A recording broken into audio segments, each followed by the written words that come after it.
Welcome. Spotlight Series number 14 with Mr. Scott Rowe. Let me tell you something about Scott. Scott is such an inspiring leader. I'd say one of his biggest strong suits is his ability to paint the picture of the vision, because he had me considering so hard if I wanted to be a realtor not early on in my career. I couldn't make the decision because Scott sold the dream of that team so well that I was paralyzed. But ultimately, we ended up kind of doing our own thing. But I just always remember that about Scott, is like his ability as a leader to paint that vision is probably why he's, had the success he's had up to this point. But either way, excited for the conversation. How you doing, Scott? Excellent. Good to see you, Jake. Yeah, I almost sold you down the river, but yeah, I love it. Before the waves. I know. Gotta make your own waves sometimes, Yeah, no, you're doing great. That's awesome. But love it. So I want to get right into it here. I know a lot of things that you've done in your career, from being a realtor to building a brokerage to, building and scaling one of the top new development teams in the country there. I wanted to start it off with the question here. What do you think is the biggest misconception people have about becoming a realtor or a real estate agent in general? Yeah, so it's a good question. And I come up with this, I'm confronted with this question a lot because I have a lot of people who are asking me about getting into real estate. And it's not for the faint of heart. I mean, people get into real estate for a variety of different reasons at a variety of different stages in their lives. We see really young people out of college looking to get into real estate. We see retired people who, are looking to do something in their, later years. And we see people who have a change of careers midway and like, hey, real estate's great. The good news about real estate is that it's a very low barrier of entry to get into real estate. The bad news is it's a really low barrier of entry to get into real estate. So anybody could really do it. You need to be 18 years old and you need to be able to take a 40-hour course and pass a test. And you're a real estate agent. And there are a lot of them. And so the success rate of real estate agents is really, really low. The failure rate is very high. So one statistic that a lot of people don't know is that 87% of real estate agents, after their first year in real estate, stop selling real estate.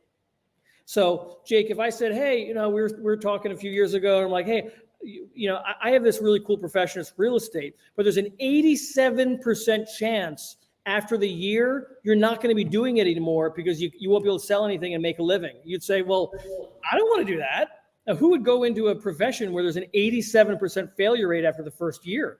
I'm in that 87%. So there you go, right? It was like, no, there's got to be a different way to make money. You don't get, there's no benefits, there's no salary, and it takes a long time to ramp up. Last year in 2023, 46% of the real estate agents in this country didn't sell a single house. And so people get into real estate thinking this is really great. I'm going to sell houses and it's going to be glamorous. And I just saw season 6 of $1 Million Listing and I can do that. So why don't I just get into it? And so now I think it's a great profession.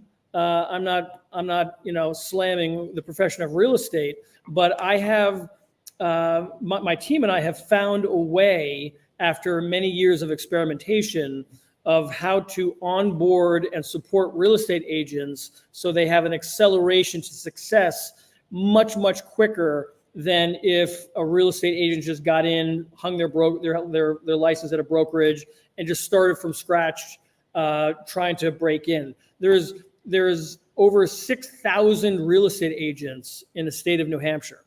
And there's only 16,000 properties that sold last year. And so there are so many people who are trying to find a way in to make money. And there's just, quite frankly, too many people for not enough opportunity. Yeah, that is a phenomenal response of the statistics in there. Those are baffling statistics about being a realtor. I think because it is largely entrepreneurial, that's a hard thing to do because when you really boil it down, it's just being consistent over a long period of time, which is not sexy. It's boring and no one wants to do that. But what you're saying, it sounds like, is some of the key things that would be able to have someone cut down that time frame is tapping into an existing network or framework. Is that what you're saying? Yeah, that's right. So I started a brokerage when I got into real estate 7 years ago called Brick and Barn Real Estate Group. I founded the company in Vermont, in a small little town in one little village, and had a vision to build a brand and expand and grow. I was living in Portsmouth, had a house in Vermont, but I quickly moved the company to Portsmouth, New Hampshire, and then my thought was, let me just get agents. Let me just get bodies, because the more bodies, the more houses will sell, and the more houses will sell, the more cut of commission I'll get from owning the brokerage, right? So let me just get bodies. And so for the first, 2 years, we got up to about 74 agents at one time. After just 2 years. And for a while, I'm like, oh my God, look, there are so many faces on my website. This is awesome. Like, I'm really growing a big brokerage. And then we reached this inflection point where I was looking at the analytics and I said, there's really only 10 of the 74 people or so that are selling anything. And all the other people were barely selling anything, but they were sucking up the resources and our broker's time. And I said, this isn't a good model, but it's a model that is a universal model in real estate. Other brokerages, they just want fees from agents, and they want more people. But those larger brokers will tell you that the statistics are still the same ones I gave earlier, that they expect a very high percentage of those to wash out. But when they wash out, a new class of agents comes in, and it's just this revolving door. So at one point we said, we're not going to do that anymore. We're going to only hire full-time agents, because there were a lot of them that were part-time. They sell a house in the fall, maybe they come back after the spring, and we just didn't want to invest in agents that weren't full-time agents. So we mandated that they're full-time agents. That was one thing. And then we had to put a process in place for them to follow, and to help them to be successful, because we had a lot of people who were grasping at leads. And so at one point we were using triple dialers, and we were buying leads from Zillow, and we were doing these things, and we were chasing after all this business that everyone else was chasing after. It was like a feeding frenzy. So at one point we stopped doing that, and we said, let's just focus on nurturing the people around us, our sphere, our relationships, the relationships that our relationships have, and really focusing on that, and stop chasing the shiny object of somebody who called in, or someone that we bought from Zillow. So once we did that, and we cut our agents down to 15 to 20 that were really bought into that system, that were really open to a new system and a new way of doing things in real estate, that's when we really started to get traction.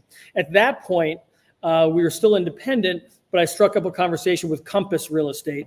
Compass is a 12-year-old company now. They're the #1 real estate brokerage in the country by sales volume. And what we liked about Compass is that they shared the same marketing vision that we had, the same emphasis on quality and people and technology and brand. And so I became the founding broker of Compass in New Hampshire, and we launched Maine as well. And they highly incented us to affiliate with them. And from there, we really accelerated, because we had now a big company behind us, helping us with all the things that a bootstrapped smaller brokerage really can't do, and the reach that and the connections that we were able to find through that partnership has been really great. So we're 2.5 years into Compass. We built an experience center, which is behind me, that we bring clients and people who are interested in new developments, and they see things on a really large movie screen scale, and we have in-house videography, and we really organized around the model of a company structure that has various people and various functions in it, to make sure that every point of the process is being handled in a systematic and process-oriented way. And that's really helped our agents. So you had to take a couple steps back in business a lot of times to advance and progress, and we did that. And now we have agents that are 300, 400% year over year from last year, because they did the academic things that a sales and marketing and business person would do to set up their business for success. And we're really proud of that. Yeah, no, that's phenomenal. So it sounds like you initially, I know you had worked corporate for a while, I think, and you kind of wanted to start your own business, do your own thing, right? You had that entrepreneurial spirit. That's what, right. That's what started Brick and Barn. And initially you were thinking, hey, let me get a bunch of bodies, because a bunch of bodies equals a bunch of sold houses. But then you quickly realized, if you ever heard of the 80-20 principle, Pareto's principle, 20% of the people produce 80% of the results. So literally what was happening in the brokerage. And you're like, we have all this overhead. I'm bootstrapping this whole thing. Only 10 people are really doing the deals. And it's just a headache with the other 60 people, right? Totally. So you cut the team down. And then I guess the catalyst for going to Compass was really the resources that they provided. Because you had been bootstrapped, you're like, hey, let's take the best agents that we have, go to this new company with a similar vision, similar marketing strategy, utilize their resources, and just boost everyone's. Because before then, though, you hadn't even thought about new development, right? When you first went to Compass, there's Correct. no new development on the table. Yeah. Well, look. And you mentioned my background. I have a sales and marketing background. For almost 3 decades, I was a marketing and sales executive. I started out my career with Paramount Television, Paramount Pictures in Los Angeles. I sold syndicated television shows for 6-7 years, and then I helped start up NBC's internet division in New York. I was the first sales executive they had hired to help monetize their digital assets as the internet was just being born. And I did that for a couple of years, and then I went out to Silicon Valley for 15 years and helped companies start up their sales and marketing divisions, always being based on the East Coast. So I was flying back and forth and launching new digital marketing, video optimization, content management software applications for those companies. And after a lot of time working for other people and learning a lot of things, I said, geez, I'd like to do something on my own. And somehow, there's a story for another day, but I happened upon, real estate as that choice. So I came into real estate with a sales and marketing background, a corporate background, a process, knowing how companies operate. And I tried to adapt to real estate at first versus real estate adapting to my background of how to run an organization. And that's why I made the flip. I said, this isn't really working terribly well, because I wasn't really being different. Somebody can sell the house and put it on the MLS, and so can I. And so, I could do some cool marketing things, but, I guess so could someone else, even though they weren't doing it. So I was always looking for that differentiator, which is what I learned and honed in the 30 years of corporate marketing. Is the field is cluttered. So how are you going to differentiate yourself and penetrate into that market? And so once we came to Compass, we were kind of looking for that, and but really happened into new development. We had somebody who was looking to build a fourplex in Portsmouth, and we helped them with that. And they referred us to someone else, and so we started having conversations with builders. And what we found was that a lot of builders felt underserved by real estate agents. And so we were like, well, why is that? What are you feeling? And they felt as though there was no marketing, there was no process, there was really no strategy, and that the realtors would come in once kind of everything was built, or once they had all the plans set out, and they would just put the sign in, get the stuff on the MLS, and then they'd wait for people to come and show the properties. So, and they were dissatisfied by that, and they were churning through agents. And so we looked at that model in a different way and said, well, what if we got involved from inception of the project to the sellout? And we helped you develop the strategy early on, brought to the table our knowledge of what is selling and what's not, and what's important to people. We'll help build out renderings and plans and websites and logos, many of which are on the wall behind me. and we will ride the whole wave through you and with you. And if it takes 4 years to do it, that's fine. We'll just be with you as partners for 4 years. And then we built this experience center to be able to see things in just a more clear, more larger format way. And one development after another, people were really excited about our fresh approach. And right now we've got about 18 different projects roughly going on at any one given time. We've got about 400 to 500 homes that we're either listing or being prepared to list over the course of the next 2 to 18 months. And we built out a real practice. And so, why don't people replicate this? And there's really two main reasons. Real estate agents aren't trained as marketers, right? They don't think of real estate as marketing. They think of it as selling. And we don't really sell anything. We're showing properties. I can't sell somebody into a property if it's not a good fit for their family or for them or for their investment. I can just facilitate the process. And from a listing perspective, you really have to market these properties and cast the widest net in the best light to bring the most people in and then get offers. And so people who are getting into it at those various stages that I talked about inherently are not marketers, and they're inherently not business people. So they just got into real estate because they thought it would be a fun thing to do.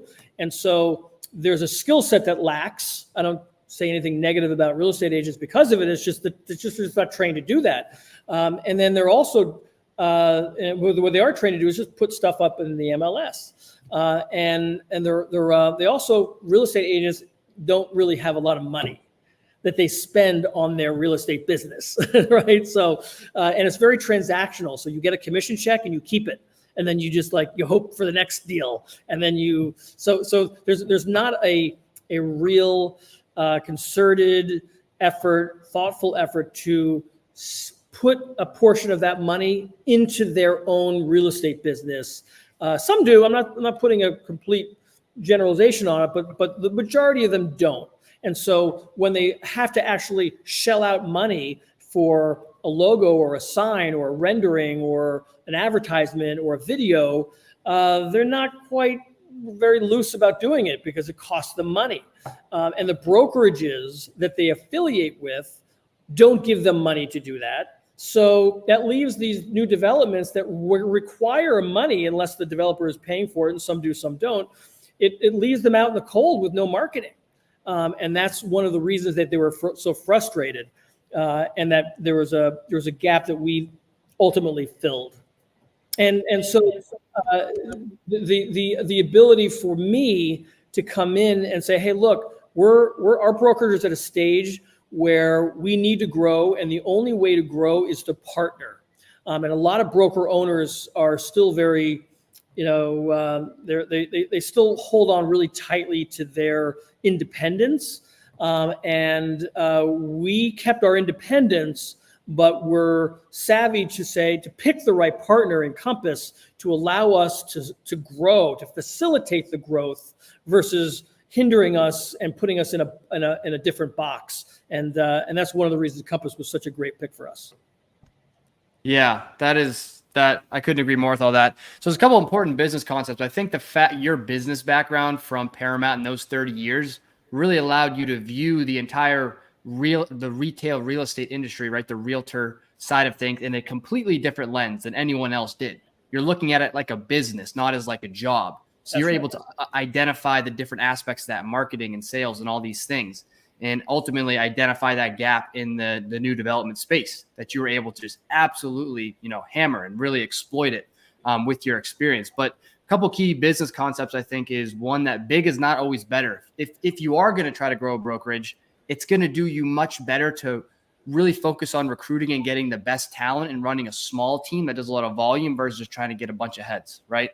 And then also getting into the space, maybe you are a newer agent, you should be going with someone, either one who is that small group of A+ players you can learn from. That's one thing. Okay, you come in, you get some of their leads, or choosing a company like Compass who has a ton of resources for you to use that you wouldn't be able to afford on your own, having those marketing materials, and they give you a partial marketing budget, things like that. So I think those are two really important things. One thing I want to transition to, and you had to know this question was going to come, but how are you guys going to handle the, all the buyer commissions getting slashed and all that? Yeah. So, I mean, at a high level, and we've talked a lot about this, and I was on a panel at Compass last month talking about it. And no knock to you, but just the way you pose that question is the misperceptions that we're trying to overcome. Commissions aren't slashed. There was never a mandate for a seller to pay 6%. There was never a rule. It was always negotiable. So what they're saying is that, hey, now it's negotiable. It was always negotiable, and it was never 6% across the board. It always varied. And so the only change the only major change is that we can't advertise in the MLS specifically that the seller is offering a buyer commission. It can't be stated in the MLS. But we're still doing a lot of deals, and I can think of one out of probably 60 deals that I've seen come and go where a seller didn't want to pay the buyer's commission. And so the dynamics of the industry and how we operate are largely the same. Hey, look, buyers are not used to paying their realtors commissions. Sometimes they just can't. They're really thin on their down payment, and a lot of these first-time home buyers, it's just like they can't afford to pay another $15,000, $20,000, and then they have to go unrepresented. And real estate agents, want to be, or sellers, I should say, want to bring the most qualified people to their property. Well, look, if you say, hey, I'm not paying a commission, it kind of de-incentivizes people to come and bring people to your property. And so the conversations we're having with sellers is so far, because it hasn't, fully gone through yet, that sellers are willing to do what they need to do to bring the most buyers in to get the highest price possible. And that is to offer up a buyer commission. But this whole thing that we're going to lose real estate agents. By the way, we're losing 87% of them a year anyways. So this isn't going to collapse the real estate model. It puts some nuances and changes in there, but and it was never that buyers won't get paid, buyer agents won't get paid anymore. It's really none of that. And unfortunately, when the news hit, New York Times and a few publications wrote some articles that were really inflammatory without really positioning the whole situation in the right light. And so we've had to do a lot of damage control, but so far it has not affected us, and we're not worried about it. I think that's great. That's a great perspective. That's good to know, honestly, because obviously you read the stuff in the news. So I think the misconception here too is there's a false assumption that just because it's no longer required, it's not going to happen. But people miss the underlying fundamentals of how this works, right? Which is the fundamentals are, if you're not offering a commission, it's going to be less incentivized to bring people to your house. And if I want to sell my house, I'm just going to end up doing that anyways, right? But even the thought that it was required before, it wasn't. Nobody mandated that I had to charge or pay 4%, 5%, 6%. I have to give the other buyer 1%, 2%, 3%. There was no rule around that. There's no rule for paying the buyer's commission. There's no rule of paying any amount of commission at any number. That was always negotiable. It was always negotiable. It was just a thing that everyone did. It was like an unspoken rule, but it wasn't required. That was the standard. Everybody pays 5 or 6%, and some states pay the buyer agent 2%. So in Maine, for instance, it's very customary for the selling agent to keep 3% and give 2%. Well, who do you think came up with that? It wasn't written in any book. That was just a precedent that was set. In New Hampshire, it tends to be a little bit more 50-50. I sold in Vermont for a while. It's 6%, 3-3, no questions asked. Does Vermont require that? No. Does the commission require it? No. That's just what people did.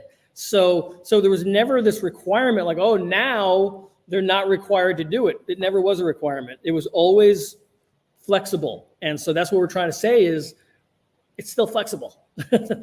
So ultimately, not much is going to change realistically. We don't believe so. That's great. That's great. Yeah. That's why you can't read the news. Well, you know what? You can read the news, but you have to measure it with some real world common sense and conversations. And if it's just like anything else. But I'm not trying to put a overly positive spin on it. I'm really giving you just the facts. And so far, we have seen no change and no disruption to our business. That's phenomenal. I think that was great. I think that's good for people to hear it from someone who's doing a lot of business in the industry about how it really isn't affecting things and how things get twisted, So I think that's a really good perspective. So I'm glad that you all are out there preaching that. It sounds like you did it on a panel the other week. I think that's great. But that's good news though. I mean, at the end of the day, rules, no rules, the top players, they find a way to make it happen no matter what happens, So totally, if you're 100%. a top team, then you just make it happen. That's the business environment, Well, look, I mean, the markets, there's no inventory, the interest rates are high, things are tough. They're all excuses, right? Yep. I mean, people are selling a lot of real estate out there. So, if you want to use the excuses and wait on the sidelines for things to get better, you're going to have a lot of people pass you by. Yeah, absolutely. Absolutely. Scott, I appreciate you coming on. This was great. I think we touched on a lot of things from your journey to the market and some of the controversial things, which is always good to talk about. That's awesome. Yeah, it went quickly. Yeah, I know. Where can people find more about you? Where are you most active? So you can just go to our website, brickandbarngroup.com, and you can look me up on Instagram. Scott Rome Compass is my handle. And if you're looking for real estate in Maine, New Hampshire, or Massachusetts, or Florida, we do have a team in Florida that is a great active team there, and we have a great collaboration with them. So we can also help you there. Okay, love it. And you're pretty active. You do stuff on LinkedIn too, right? You can. I do. Yeah, you can find me on LinkedIn as well. Okay, great. And lastly, so what would you say is the number one action step that someone needs to take today if they have no experience in real estate whatsoever and they want to get started? So I don't encourage anybody to get into real estate cold unless you find and you mentioned this before, find a team or a mentor or somebody that you can attach yourself to learn the business firsthand and learn it in the right way. And there are people out there and there are teams out there like us, even though we're really not recruiting or really hiring right now, but you really need to just hook yourself to a really solid team or person that can help accelerate your integration into real estate. Otherwise, it's going to be a longer, tougher road. I'm not saying it's impossible, but it's just going to be a longer, tougher road. Absolutely. It's just going to be harder to stick with. So yep, absolutely. Amazing. Incredible, Scott. I appreciate your time. For everyone else, we got Spotlight Series number 15 coming up with Justin Tubanowski, I think, in a couple weeks. So till then, yeah. Thanks, Jake.